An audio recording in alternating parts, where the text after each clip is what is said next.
Hey, what's up guys? This is Tom here, and here I have the Apple iPhone 11 Pro Max. This is Apple's latest and greatest phone available right now, and it's packed with tons of specs such as the new triple camera setup and much more. I've got the midnight green version with me right here, so I'm going to be doing a short little unboxing video where I'll give my first impressions as well as what I do and don't like about the phone before giving a full review in the near future. So let's get straight into it. So straight away we can see that here I have the 256GB model with me, and on the front face of the box they just show the whole phone itself like they do with all of their other phone models. Then if I open the box, here we can see they have the phone itself right at the top of the box with the back facing up. The back of the phone comes in a matte finish, which I do prefer over glossy finishes because as you can see here, this matte finish doesn't leave any fingerprint marks. There is a little bump to make space for the triple camera setup, and the glass there does have a glossy finish. Apple has stated that both the main rear glass panel and the camera bump is one piece of glass shaved down to two different levels, which makes the design look a bit better, but on the other hand the price to replace the back glass is much higher than with other phones. Some people may have also noticed that since earlier iPhone generations, this phone has moved the Apple logo down from higher up to the center of the backside of the phone to make more room for the camera bump, which I think is a good change. So at the bottom we have a little pull tab, and we can pull that and take the plastic film off, and the phone just boots straight up after holding the power button down for a little bit. And from doing that, it's pretty easy to notice a very large notch that Apple is stuck with on this phone, which is pretty unfortunate, especially considering what Samsung has been doing with a hole punch camera to create more screen space.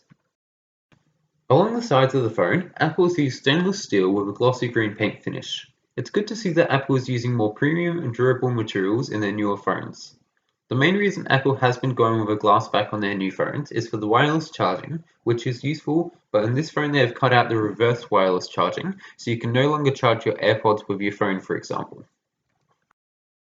With the triple camera setup Apple has used on this phone, there is a 12 megapixel standard camera in the top left, a 12 megapixel ultra-wide camera in the bottom left, and a 12 megapixel 2x telephoto zoom camera on the right. The telephoto and ultra-wide cameras are about on par with the competition, but I would have expected a higher megapixel count from this phone's main sensor, considering companies like Huawei, Oppo, Xiaomi, and Realme have much better main cameras in terms of megapixels. Luckily for Apple, they have the camera software to make up for this problem, especially with the Deep Fusion software recently announced. Moving on to all the other contents of the box, we can see this little holder that says designed by Apple in California, and in that we have a small little introduction pamphlet as well as two white Apple stickers. Behind that we can see another piece of paper, which is a small user guide for consumers. We also have a little SIM card removal tool to move SIMs into the new phone. Underneath all that content, we can see Apple's new USB-C wall plug to go with the charging cable. This charger operates at 18 watts, which is a pretty great improvement over the 5-watt charging speeds Apple has used with all of their other phones. What's left in the box is a pair of Apple EarPods that plug into the phone's lightning port. I think that it's quite annoying that there aren't any AirPods packed into this box, considering Apple is one of quite a few companies to ditch the headphone jack, and especially considering that there is no adapter for you to charge your phone and listen to music at the same time, as well as the fact that Apple's phones are very high priced. Overall, this phone does have a stylish and premium design, but there are some flaws here, and the phone does have a pretty big price tag. I do like how it looks and feels, but it's definitely not the best value around, and I wouldn't recommend it to most people.